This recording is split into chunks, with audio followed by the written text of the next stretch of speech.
It's Anathea, your Divine Feminine Educator. How are you doing, leader of love? Yes, you are a leader of love. And in this video, what I want to talk about is, how you can deal with if you've lost relationships, if you don't feel heard and understood, if you feel like, the people around you just aren't getting it.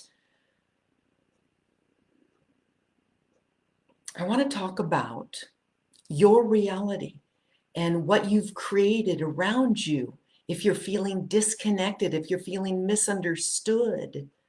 And I want to talk about the 7 tips very quickly, the 7 tips that will help you improve your communication and the benefit. What I really want to go into is the benefit of curiosity. Yes, curiosity killed the cat, but guess what? The cat has 9 lives. And so every time the cat comes back, the cat is a little bit wiser and has broadened their horizon and sees more of what's going on. So if you've lost relationships, if you don't feel heard or understood, or if you feel like some people, there was just a bug right by my nose, or if you feel like, half the population just isn't getting it, I have something to share with you that's going to help you open your heart. So if you're here, thank you for being here. I want to talk about the curiosity, the benefits of curiosity. But let me first give you 7 tips on improving your communication, because guess what? Your reality is what you've created around you, and you can create a better reality. And now is the time. Okay. So 7 tips to improve your communication. I'm just going to go through them, but one of them is about curiosity. So the first one is don't hold things in. We are a society of gulping things, repressing emotions. You deny your feelings. Something comes up and you're like, oh, that doesn't feel right. Or, oh, then immediately you don't say anything. Immediately you start thinking, oh, well, I shouldn't think that way, or it really doesn't matter. Stop holding things in. That's number 1. Number 2, instead, process your feelings. Do you know how to process your feelings? What is processing your feelings? That's a whole other subject. But I'll tell you this, under every little tiny uncomfortable feeling you have is an unmet need. Do you know what your unmet need is? Often I ask people, what do you need? The most common answer is, I don't know. Anyway, that's another subject for another day. But number 2, process your feelings. Number 3, ask for a conversation. If there's somebody that is upsetting you, say there's something heavy on my heart. I'd like to talk to you about it. Guess what that takes? That takes courage instead of lashing out or gulping. There's something heavy on my heart. I'd really like to talk to you about it. When would be a good time? That's number 3. Number 4, oh, and this one's huge. Talk to the people in person. If they're important to you, they are worth your time. Now, the best way to communicate is in person. Often that's not possible, especially during these times. The second best way is via Zoom, right? The third best way is via phone. The fourth best way is, and fourth and fifth way is via text or written. And those are the worst ways because there's a big room for misunderstanding. If you can do it in person, if you can do it in the Zoom room, that's the best way to communicate, especially with those that you love. If you're making comments, there's big room for misunderstanding. We are not really great communicators. What we're really good at is misunderstanding people. But that's another subject. I want to get to curiosity. Okay, we're on number 4, talk in person if you can. Talk with words, not written words or text, if you can. If you're having tension in a relationship and you're starting to text back and forth, say, I'd like to really talk to you about this in person, but process it before you do.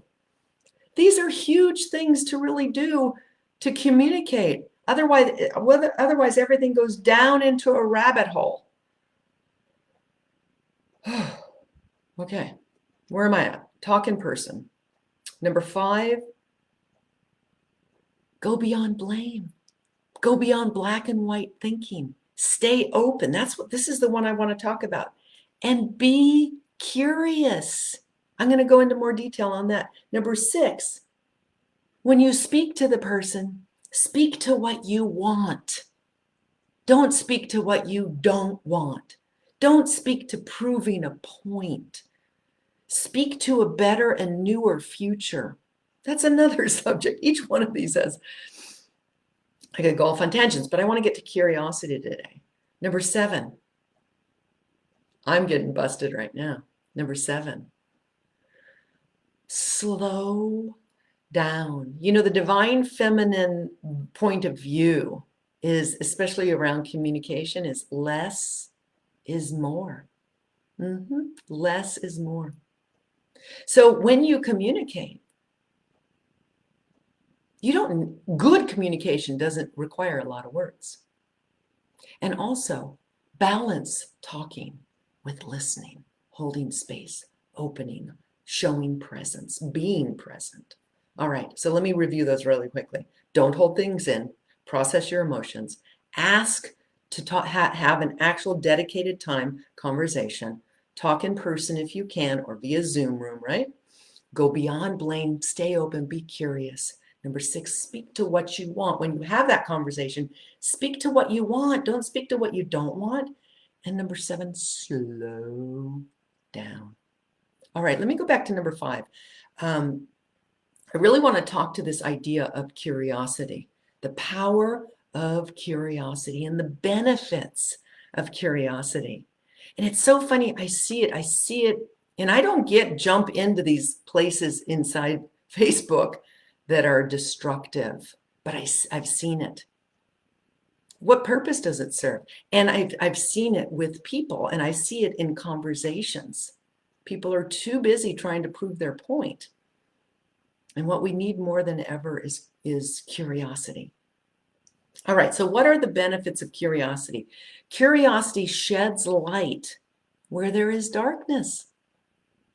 Curiosity, when you're curious, you will never be bored. You know, curiosity has a very Sagittarian energy to it. Sagittarius is the zodiac sign of adventure, travel, broadening your horizons. So if you are curious, you will broaden your horizons. When I was 16 years old, actually I turned 17 soon after I got there, I was an exchange student. And so I was put into a completely different culture at a very young age, very impressionable. Well, at the end of the year, I was a smoker, and I took the next like 20 years to get rid of that bad habit. But there were other things. By the end of the year, I was literally speaking German without an accent, you know, without an American accent. I was thinking German. But it gave me a different point of view of life. And so the benefit of curiosity is that it's going to broaden your horizons. It's going to help you to be open-minded. Literally, being curious will increase your creativity. But most of all, it will help you to understand other people's point of view. Because you see, during these times of confusion and chaos, I want you to know each and every one of you has a piece of the puzzle. This is a puzzle. It's like, what the are we going through right now? We're going through a leap of evolution. Right now, where there's a lot of confusion and chaos, our brains and our bodies and our cultures and our communities and our society are actually, literally, when there's confusion, it's a good sign, because it's a scrambling to the next level of awareness. Now, you may not think that you're confused. You know exactly what's going on, and this is the way it is. But I really want to encourage you to take a attitude of curiosity, because curiosity will help you to broaden your horizons and open up. You see, if we want wholeness, and wholeness is where there is health, we're over here, another person is over here. We need to be able to kind of see their point of view. So this wholeness thing, there are 7 1.7 billion realities, human realities on this planet right now.